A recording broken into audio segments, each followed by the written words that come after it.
Hi అండి. నమస్తే అండి. జగన్మోహన్ రెడ్డి గారికి ఇప్పుడున్న పరిస్థితులు పూర్తిగా తారుమారైపోయినాయి. ఆయన ఏం చేయాలో పాలుపోని పరిస్థితి. ఇప్పుడు ఆయన మీద గత ప్రభుత్వం అంటే ఆయన ముందు 11 సంవత్సరాల కిందట ఆయన మీద మోపబడిన కేసులు దాదాపు సిఐడి ఈడీ కేసులు 20 కేసులు కఠినమైన కేసులతో పాటు ఇప్పుడు రాష్ట్ర వ్యాప్తంగా జరిగిన మైనింగ్ కుంభకోణం, ఇసుక కుంభకోణం, లిక్కర్ కుంభకోణం, క్వాడ్జీ త్రవ్వకాల మీద ఉన్న కుంభకోణం, ఇవన్నీ జగన్మోహన్ రెడ్డి వైసీపీ నాయకులు విజయసాయిరెడ్డితో సహా ఎమ్మెల్యేలు ఎంపీలు వీళ్ళందరి మీద కేసులు బిగుసుకుంటుంది. ఈయన బీజేపీలోకి వెళ్తే సేవ్ అవుతానా, కాంగ్రెస్లోకి వెళ్తే సేవ్ అవుతానా, ఏంటి నా పరిస్థితి, నేను ఏమవ్వాలి, నా జీవితం ఏంటి, నా ఫ్యూచర్ ఏంటనే సందిగ్ధంలోకి పడిపోయారు జగన్మోహన్ రెడ్డి గారు. దీని మీద మీరు ఏ రకంగా విశ్లేషణ చేస్తారు? ముందుగా మీరు అలాగే ఇంకొక చిన్న విషయం, ఈయన లక్షల కోట్ల ఆస్తుల్ని లండన్లో తన కూతురు ద్వారా చక్కబెట్టుకుంటున్నారు అనేది ఒక వాదన వినిపిస్తుంది. అది కూడా ఒక డీటెయిల్స్ మనకి ఒక ఇన్ఫర్మేషన్ వచ్చింది. ముందుగా మీరు 3 అంశాలు ప్రస్తావించారు.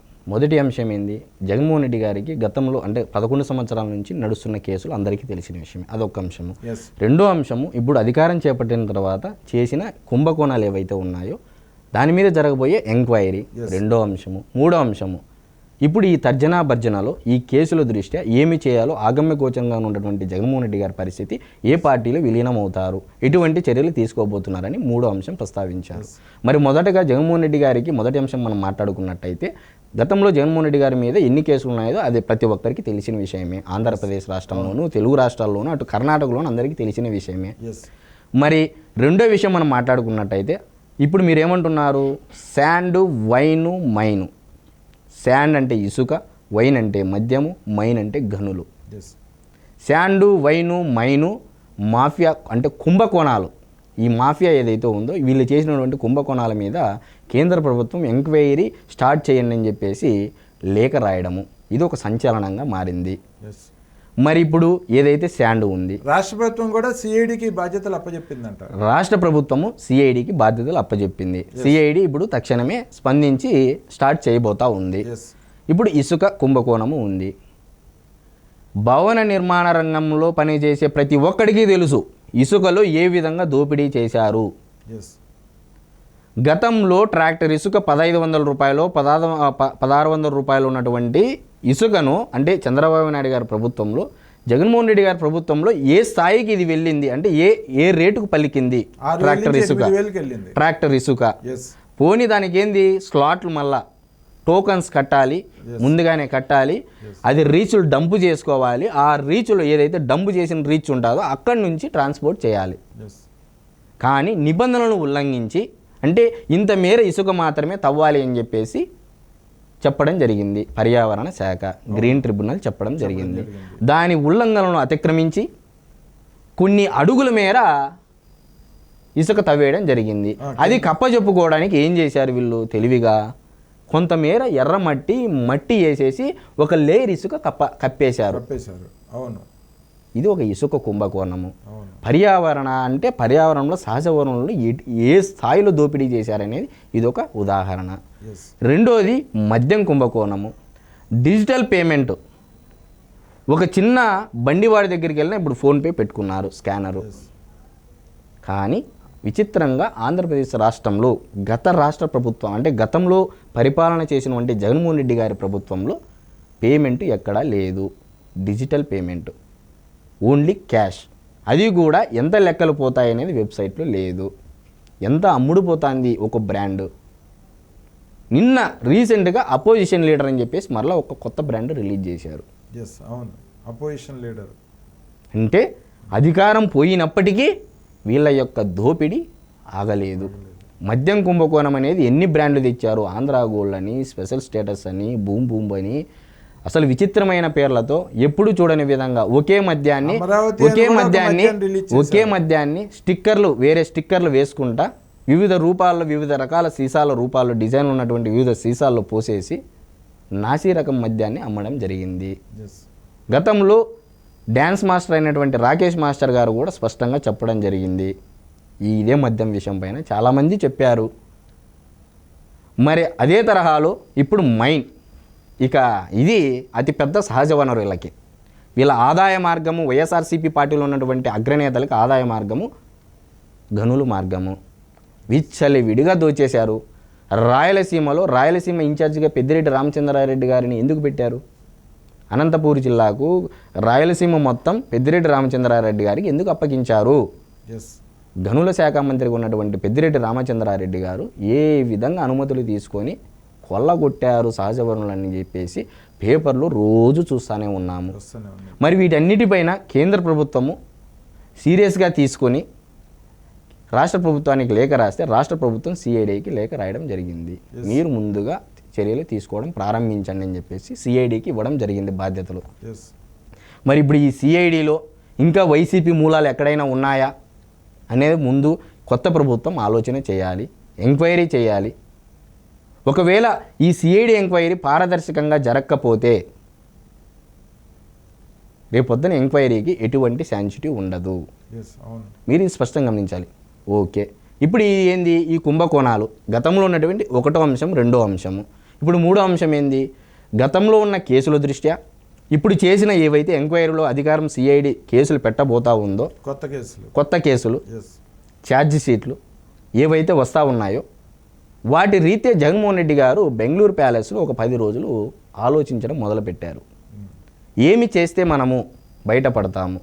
ఒకవైపు ఏమో కాంగ్రెస్ పార్టీ ప్రతిపక్ష హోదా లభించింది, ఇటు బీజేపీ పార్టీ అధికారంలో ఉంది, ఎన్డీఏ కూటమి అంటే ఎన్డీఏ ప్రభుత్వం అధికారంలో ఉంది. ఒకవైపు కాంగ్రెస్ పార్టీతోనే సాఫ్ట్ కార్నర్ చేస్తూ నెక్స్ట్ డే అంటే ఒకవైపు ఏమో డీకే శివకుమార్ గారితో రాయబారం నడుపుతారు, నెక్స్ట్ డేనే స్పీకర్ ఎన్నికకు ఎన్డీఏ ప్రభుత్వము ఓం బిర్లా గారిని పేరు ప్రకటిస్తే ఇదే ఇండియా కూటమి నుంచి అంటే కాంగ్రెస్ పార్టీ నుంచి కేరళ నుంచి కె సురేష్ గారిని పేరును ప్రకటిస్తే బేషరతుగా వాళ్ళు అడిగినా అడగకపోయినా రాష్ట్ర ప్రభుత్వం ఏదైతే సాధించాల్సినటువంటి ఉన్నాయో ప్రత్యేక హోదా కానీ రాష్ట్రానికి రావాల్సిన సంస్థల పట్ల కానీ ఎక్కడా డిమాండ్ చేయకుండా బేషరతుగా బీజేపీ పార్టీ అడగకపోయినా స్పీకర్కు మద్దతు ఇవ్వడం జరిగింది. అవును. ఇప్పుడు చూడండి, మీరు ఒకవైపు ఏమో కాంగ్రెస్తో సాఫ్ట్ కార్నరు మేనేజ్మెంటు, మీరు రేపొద్దున అధికారం అనుభవించిన నన్ను చూసి చూడనట్టు పోవాలి అని ఒక సాఫ్ట్ కార్నర్ మెయింటైన్ చేస్తూ వీళ్ళ పార్టీలో ఉన్నటువంటి ఎవరైతే 2 ఎంపీలు ఉన్నారో నెక్స్ట్ డే బీజేపీకి మద్దతు ఇస్తారు. అంటే ఒక పక్క సంసారం చేస్తూ ఒక పక్కన వ్యభిచారానికి తెరలేపాడు. ప్రజల ముందే ఉంది వాస్తవము. ఇదేదో అభూత కల్పనలో లేకపోతే ఇంకోటేం కాదు కదా. అవును. మరి ఇప్పుడు జగన్మోహన్ రెడ్డి గారు ఏ చర్యలు తీసుకోబోతున్నారని మీరు అడుగుతూ ఉన్నారు. అవును. మరి జగన్మోహన్ రెడ్డి గారు ఎస్టిమేషన్ ప్రకారము ప్యాలెస్లో కూర్చున్నారు. బెంగళూరు ప్యాలెస్లో ఇప్పుడు వణుకు మొదలైంది. ఏం చేయాలో దిక్కుచోచని పరిస్థితిలోకి వచ్చారు. ఒకవైపు ఆస్తుల పంపకం చేస్తాము చెల్లెలు గారి కంటే చెల్లెలు ససేమిరా అంటున్నారు. నువ్వేంది ఇచ్చేది? మహిళలకు ఆస్తి వాటా హక్కు కింద నువ్వే నాకు ఇవ్వాలి, సాక్షి పేపరే నాది అని చెప్పేసి ఆమె గతంలో చెప్పడం జరిగింది. ఒకవైపు కుటుంబ గొడవలు, ఒకవైపు ఆస్తుల గొడవలు, ఒకవైపు కేసుల గొడవలు, ఒకవైపు పార్టీ గొడవలు. సొంత పులివెందుల పార్టీ అంటే పులివెందుల నియోజకవర్గ ప్రజలే వ్యతిరేకించే పరిస్థితి ఒకవైపు. ఏ మూల నుంచి ఏ దాడి జరుగుతుందో ఒక భయము. గతంలో 25,000 కేజీల డ్రగ్స్ పట్టుబడడం జరిగింది విశాఖపట్నం ప్రాంతంలో. అవును. మరి డ్రగ్స్ మాఫియాతో కనెక్టివిటీ ఉండడం జరిగింది. ఎవరి అనుమతులు లేకోకుండా ఒక పోర్టు నుంచి ఇంకో పోర్టుకు ఒక నేషనల్ అంటే అన్నీ దాటుకొని వచ్చి మేనేజ్ చేయకుండా 25,000 కేజీల డ్రగ్స్ ఎలా పట్టుబడ్డాయి? మరి ఈ డ్రగ్ మాఫియా జగన్మోహన్ రెడ్డి గారి మీద కన్ను వేసిందా అనేది కూడా ఒక కోణంలో ఆలోచన చేయాలి. మరి వారి నుంచి తప్పించుకుంటాడా లేదా అనేది మనం వేచి చూడాలి. ఇవన్నీ ఒక ఎత్తు అయితే మరో పక్కన ఈయన మొన్న బయటకు వచ్చినాయి, మనం కూడా 2-3 వీడియోలు చేసాం. 26 జిల్లాల్లోనూ 26 ప్యాలెస్లు కట్టుకున్నారని. అందులో ఇప్పుడు ఆల్రెడీ నిన్న ఒకళ్ళు, ఈరోజు ఒకళ్ళు, 2 బయటపడ్డారు. ఒకళ్ళేమో నెల్లూరు నుంచి ఒక ముస్లిం మహిళ పేదరాలు, ఆవిడ ఎప్పుడో 70,000 పెట్టి కొనుక్కున్న 3 ఎకరాలు 30 సెంట్లు ఈరోజు దాదాపు 50 కోట్ల పైన ఉన్న స్థలాన్ని జగన్మోహన్ రెడ్డి కబ్జా చేసి అక్కడ పార్టీ ఆఫీస్ మీరు ప్రస్తావించారు 26 ప్యాలెస్ల గురించి. అంతకంటే ముందుగా జగన్మోహన్ రెడ్డి లండన్లో ఒక దీవి కొనడం జరిగింది. అవును. లండన్లో ఒక మాల్ కూడా ఉండడం జరిగింది. ఇప్పుడు లేటెస్ట్ కథనం ఇది, లేటెస్ట్ వచ్చిన ఇన్ఫర్మేషన్. అవును. అవును. మాలు ఉండడం జరిగింది, ఒక దీవి కొనడము జరిగింది. అవును. దుబాయ్ కంపెనీ ద్వారా ట్రాన్సాక్షన్స్ జరుగుతూ ఉన్నాయి. ఒకరు జగన్మోహన్ రెడ్డి గారు ఫ్యామిలీలో ఒకరైనటువంటి ఒకరు వీటినంతా మేనేజ్ చేస్తున్నారు. మనీ మేనేజ్మెంట్ అని చెప్పేసి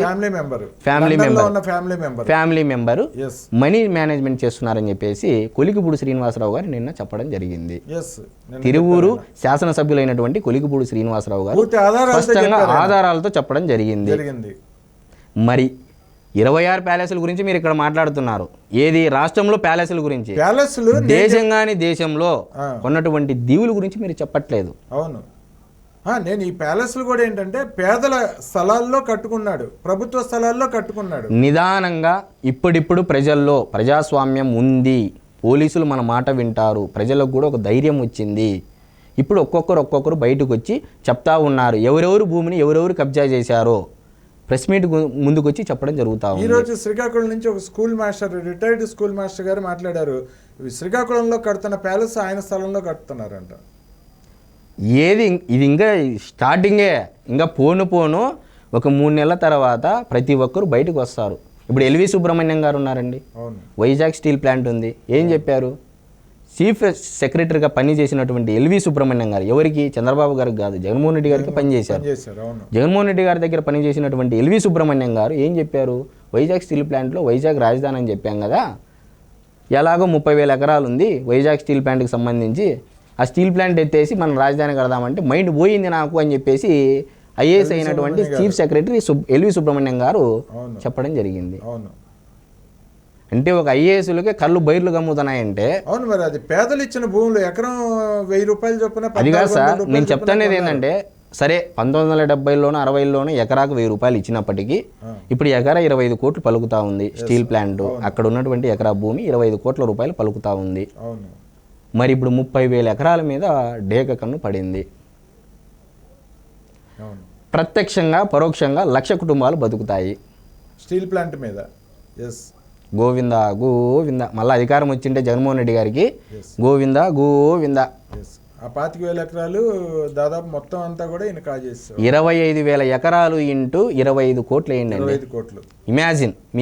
మీ ఊహకు వదిలేస్తున్నా ఎంత ఏ స్థాయిలో వీళ్ళు భారీ స్కెచ్ చేశారు.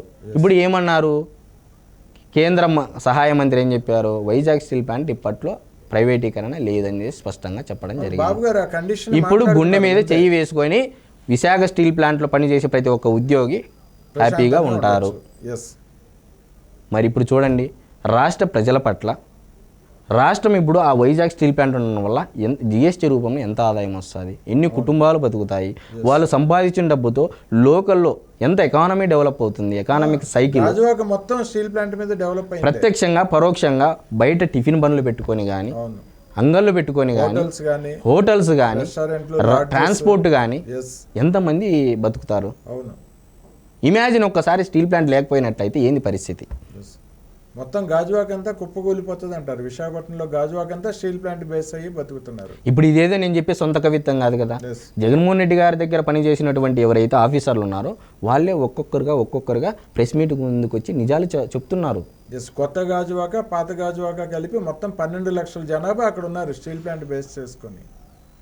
ఓకే, చూద్దామండి జగన్మోహన్ రెడ్డి గారి దోపిడీలు, ఆయన ప్యాలెస్ల కోసం పేదల స్థలాలను దోపిడీ చేసుకోవడం, ఆక్రమించుకోవడం, కబ్జా చేయడం, ప్యాలెస్లు నిర్మించుకోవడం, ఆయన లక్షల కోట్ల ఆస్తుల్ని సంపాదించుకొని లండన్ తరలించడం, అక్కడ ఆయన కుటుంబంలో ఒక ప్రముఖ వ్యక్తి, ఆయన కుటుంబ వ్యక్తి, లండన్లో ఉన్న 2 వ్యక్తుల్లో ఒక వ్యక్తి వీటన్నిటినీ అక్కడ కాపాడుతున్నారని, వాటన్నిటికీ గైడ్గా ఉన్నారని తెలుస్తున్న సమాచారం.